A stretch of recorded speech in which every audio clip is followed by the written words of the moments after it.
Yo les amis, j'espère que vous allez bien. On se retrouve pour le débrief de ce match entre le Real Madrid et le Celta Vigo. Victoire 3-2 pour le Real Madrid les amis, dans un match où le Celta Vigo, malgré qu'ils étaient menés 3-0, ils n'ont pas lâché l'affaire. Et de toute façon, moi ça me surprend pas. Le Celta Vigo fait partir cette année des meilleures équipes de Liga. Avant ce match-là face au Real Madrid, ils étaient placés 7e. Ils jouent l'Europa League pour la saison prochaine. Donc clairement, moi je m'attendais à un match compliqué. On l'a vu face au FC Barcelone la dernière fois, ils les ont pas fait cadeau non plus. Et pour vous dire, ils menaient le Barça 3-0.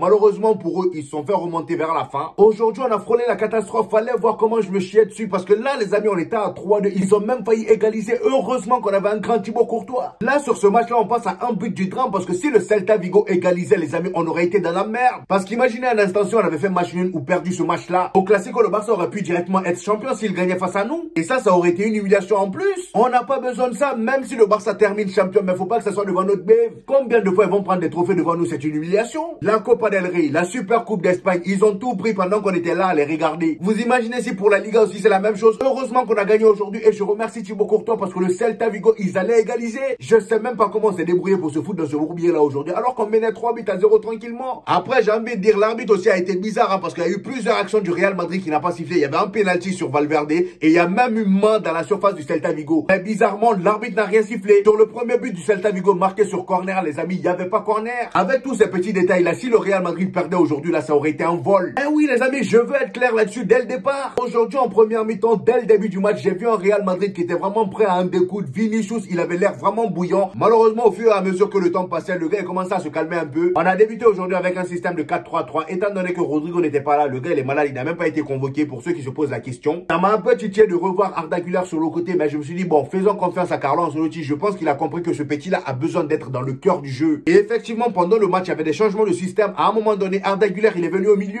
Et c'est là même qu'il a commencé à offrir des caviars. Le deuxième but de Kylian Mbappé, ça part d'un Arda Güler qui était au milieu. J'ai vu une équipe du Real Madrid en première mi-temps très structurée, surtout défensivement. Lors des phases défensives, la défense du Real Madrid jouait haut. Par contre, moi, ce qui me dérangeait dans notre façon de jouer, c'est qu'on ne pressait pas le porteur du ballon. Et ça, c'est très problématique. Face à des équipes qui savent garder le ballon, ça peut le porter préjudice. Il va falloir qu'on apprenne à aller agresser le porteur du ballon à chaque fois qu'on perd le ballon. C'était l'un de nos gros problèmes face au FC Barcelone. Lorsqu'on n'a pas le ballon, on est là à les regarder au lieu de presser le porteur du ballon. Et aujourd'hui, on l'a revu. Mis à part ça, défensivement, aujourd'hui, le Real Madrid a été solide. J'ai vu un Tchouaméni vraiment. Je pense que c'est l'un de ses matchs références. Le gars, il a fait un match de patron. Et même Fran Garcia et Lucas Vazquez, que j'ai plus envie de voir au Real Madrid, je les ai trouvés top aujourd'hui. Lucas Vazquez, par exemple, je l'ai trouvé très intéressant offensivement. Il apportait énormément de danger dans ses dédoublements et ses centres. Et Fran Garcia, de l'autre côté, c'était pareil. Donc, franchement, en première mi-temps, il n'y avait rien à dire. Et en plus de ça, on menait 2-0. 2 buts sublimes de la part d'Arda Güler et Kylian Mbappé. Arda Güler qui, aujourd'hui, encore une fois, m'a régalé du 2 buts jusqu'à la fin. Le gars, il commence vraiment à s'imposer dans cette équipe du Real Madrid. Regardez-vous même le but de Tarek qui nous marque. Le gars dans la surface, ça rigole pas. Sur une action du Real Madrid, le gars, il arrive dans la surface avec le ballon. Il lève la tête, il regarde le but du Celta Vigo et là, il allume les cages. Depuis que Carlo Ancelotti a commencé à lui faire confiance, on voit de mieux en mieux le talent du petit. Vous vous rendez compte qu'on s'est privé de ce gars-là depuis le début de la saison? C'est maintenant Carlo Ancelotti décide de le faire confiance. On aurait pu voir ce genre de but de fou depuis le début. On est tous d'accord pour dire que le Arda Güler qu'on a vu au Real Madrid depuis le début, c'est pas si dégueulasse que ça. Mais dites-vous qu'il n'était même pas à 5% de ses capacités. Ça, c'est un Arda Güler qui n'avait pas la confiance de son coach. Alors imaginez un peu lorsque ce gars-là sera à 100%, lorsqu'il aura la confiance absolue de son coach. Carlo Ancelotti en conférence de presse hier vient nous dire qu'Arda Güler, il n'y a pas grand monde qui a ses qualités. Mais mon ami, tu savais ça depuis le début de la saison et tu l'as pas fait jouer. Toi-même, tu vois que depuis tu commences à lui faire confiance, il te sort des prestations de fou. Aujourd'hui, pour moi, c'est clairement l'homme du match. Malheureusement, ils ont donné à Kylian Mbappé, mais je pense qu'ils ont donné à Kylian Mbappé parce que le gars, il a fait un doublé. Il marquait un doublé, les amis, ça augmente les notes. Et en plus de ça, Arda Güler est aussi passeur décisif sur le deuxième but de Kylian Mbappé en deuxième mi-temps. Mais quelle passe! Le gars, il a lâché une de ses passes en profondeur pour Kylian Mbappé. Vous-même, regardez l'action. Il lâche une passe en profondeur pour Kylian Mbappé qui était bien placé entre les défenseurs. Kylian Mbappé reçoit le ballon. Il laisse passer le ballon devant lui. Comme ça, au moins, les deux défenseurs qui le prennent sont morts dans le film. Il conduit le ballon dans la surface et là, il se retrouve face au gardien. Il termine de la meilleure manière possible. Franchement, je retire mes lunettes pour la finition. La finition était juste parfaite. Et lors de la célébration, il fallait voir comment il regardait Arda Güler. Clairement, j'avais l'impression qu'il était amoureux de lui. Des joueurs comme Arda Güler, c'est ce que tout attaquant cherche. C'est pas pour rien que Kylian Mbappé le lançait ce genre de regard. Dites-vous qu'Arda Güler, grâce au but qu'il a marqué aujourd'hui et la passe décisive qu'il a fait à Kylian Mbappé, il est désormais à 14 GA cette saison avec le Real Madrid. Et je parle bien de cette saison seulement. Pour quelqu'un qui jouait pas tant que ça, franchement, c'est énorme. Et en ce qui concerne Kylian Mbappé, les amis, malgré le doublé qu'il a marqué, j'ai trouvé que sa première mi-temps était assez moyenne. À chaque fois que le Real Madrid avait le ballon, je trouvais qu'il était beaucoup trop loin du porteur du ballon. La plupart du temps, dans les précédents matchs, il décrochait pour venir chercher le ballon. Mais aujourd'hui, je l'ai trouvé moins dans ce registre-là, surtout en première mi-temps. En deuxième mi-temps, ça allait. Et pour vous dire, tellement le gars, il sortait un match compliqué en première mi-temps, fallait voir comment il allait célébrer le but d'Arda Güler. Quand Arda Güler a marqué, Arda Güler est venu lui faire un check. Regardez vous-même le regard qu'il a lâché à Arda Güler, comme quelqu'un qui était aigri. Et ce côté un peu aigri de Kylian Mbappé, là, je pense que ça n'étonne personne. Et bizarrement, ça arrive souvent lorsque Arda Güler brille. Et vous allez me demander pourquoi. Tout simplement parce qu'Arda Güler, c'est pas quelqu'un qui se laisse faire dans le match. Quand il doit tirer, il tire. Il n'est pas là à faire des passes à Kylian Mbappé parce que c'est le grand Kylian Mbappé. Non. Lorsque Arda Güler a une ouverture qu'il peut exploiter tout seul, il le fait tout seul. Il n'est pas là à vouloir faire la passe à quiconque. Et je pense que son petit côté là, Kylian Mbappé n'aime pas trop. Ce qui est bien, c'est qu'ils ont pu au moins se réconcilier sur le but de Kylian Mbappé en deuxième mi-temps. Ça, c'est très beau. Donc, comme vous pouvez le voir, les amis, le Real Madrid, on gérait vraiment bien le match jusqu'en deuxième mi-temps. On menait 2-0 en première mi-temps. On vient en deuxième mi-temps. Kylian Mbappé fait encore l'ouverture du score. On est à 3-0. Donc, tout était parfait. Moi, j'étais là, je regardais mon match tranquillement, no stress. Je me suis dit, ça y est, là, le match est déjà bouclé. Sauf que non, ça, c'était sans compter sur Carlo Ancelotti qui a décidé de faire sortir Raúl Asensio pour faire entrer Pastor Valero 2.0. Oui, oui. Il a fait rentrer Jacobo. Et franchement, à premier abord, j'étais très content pour Jacobo parce que je me suis dit, enfin, Carlo Ancelotti a décidé de lui donner une deuxième chance. Parce que la dernière fois qu'on a vu Jacobo, c'est d'ailleurs la première fois qu'il joue avec l'équipe pro. Le gars, il avait fait une mauvaise prestation. Donc, avec tous les blessés qu'on a là, Carlo Ancelotti a décidé de le refaire monter pour voir un peu ce qu'il a dans le ventre. Et pour ceux qui savent pas, le gars, beaucoup de personnes font ses éloges à la Castilla en disant qu'il est même plus fort que Raúl Asensio. Et ça, je vous le dis souvent. Mais les deux seuls matchs qu'il a fait avec le Real Madrid en équipe professionnelle n'est pas terrible. Aujourd'hui, quand il rentrait, on menait 3-0. Et dès qu'il est rentré, on s'est pris 2 buts.